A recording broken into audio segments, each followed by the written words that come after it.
তোমাদেরকে দেবো সারপ্রাইজ, তো চলো যাই।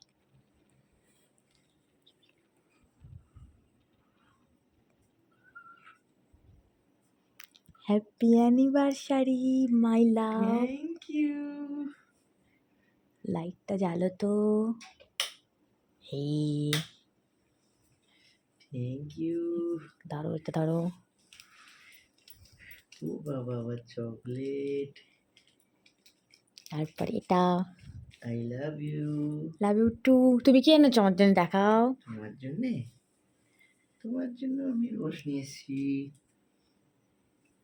Happy anniversary. Thank you. I love you সোনা। আজ ছিল আমাদের অ্যানিভার্সারি, তা বলে মাঝরাত্রে বরকে একটু ঘুম থেকে তুলে ডিস্টার্ব করবো না, তা কখনো হয় নাকি? বাপ রে বাপ, না হলেও তো আবার বলবে যে আমাকে কিছু দিলে না, কিছু করলে না। সো কেমন আছো তোমরা সকলে? আশা করছি সকলে ভালো আছো। নতুন একটা মিনি ব্লগে তোমাদের অনেক ওয়েলকাম। এখানে দেখতে পাচ্ছ আজকে যেহেতু আমাদের অ্যানিভার্সারি ছিল, তো আমরা এখানে ফ্ল্যাটে চলে এসেছিলাম হিন মোটরে। তো এখানে এখন বিরিয়ানির ব্যবস্থা হচ্ছে, সবাই মিলে রান্না করা হচ্ছে। রান্না রাঁধুনি যদিও আমার বড়মশাই, উনি একটু বিরিয়ানিটা ভালো করেন তো বাবা, তার জন্য কত ঘ্যাম। তো উনিই রান্না করছিলেন বিরিয়ানিটা, এখন খুন্তি জোর নাচ্ছেন আর আমরা ছিলাম সব হেল্পিং হ্যান্ড। কখন কষা হবে আমাদেরকে, কখন এক পিস দেবে আমরা খাবো, তার জন্য আমরা ওয়েট করছিলাম। আর কালারটা হয়েছে জাস্ট বিরিয়ানির, দেখো মানে চিকেন কষাটার বিরিয়ানি তো তারপরে হবে। এখানে মোটামুটি রেডি হয়ে গেছে, এখানে চিকেন কষা, বিরিয়ানিও সাজিয়ে ফেলেছে দেখতে পাচ্ছ। বেশ পর পাটে যা যা দেওয়ার তাই দিচ্ছে। আমি তো বাবা করতে পারবো না, আমি খালি দেখি বসে বসে, কখন দেবে তখন একটু খাবো। তো বিরিয়ানিটা এখানে মোটামুটি রেডি হয়ে গেছে, সবাই খাওয়ার জন্য ওয়েট করছে, তার জন্য তাড়াতাড়ি করতে হচ্ছে।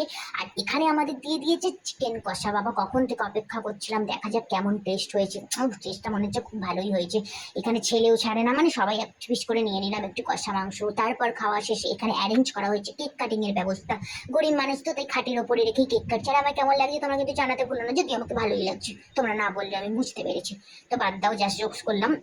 এবারে কেক কাটিং শুরু হয়ে গেছে, এখানে সবাই মিলে আমরা বসেছি। আর আমার ছেলের আনন্দ দেখো, হাততালি দিয়ে তো আলাই হয়ে যাচ্ছে। আর এখানে আমরা বালিশের ওপর এখানে টাওয়াল ঠাওয়াল দিয়ে আমরা কেক কাটছি। কি করবো, গরিব মানুষ বললাম না, ফড়িং খাই, তো তার জন্য এরম করেই করা হচ্ছে। তো আমাদের কেমন লাগছে দুজনকে অবশ্যই জানিও। আর এটা হচ্ছে আমাদের অ্যানিভার্সারি স্পেশাল মিনি ব্লগ, গরিব মানুষের গরিব ব্লগ। তো বড়লোক হবো যখন বড়লোক ব্লগ দেবো। কি আর করবো বলে, সবাই মিলে একটু আনন্দ করে নিলাম, এই আর কি। তো সবাই আমাদেরকে একটু আশীর্বাদ করো, আমরা যেন ভালো থাকি। ভিডিওটা কেমন লাগলো অবশ্যই জানাতে ভুলো না, আর আমার পাগলামিটাও কেমন লাগলো।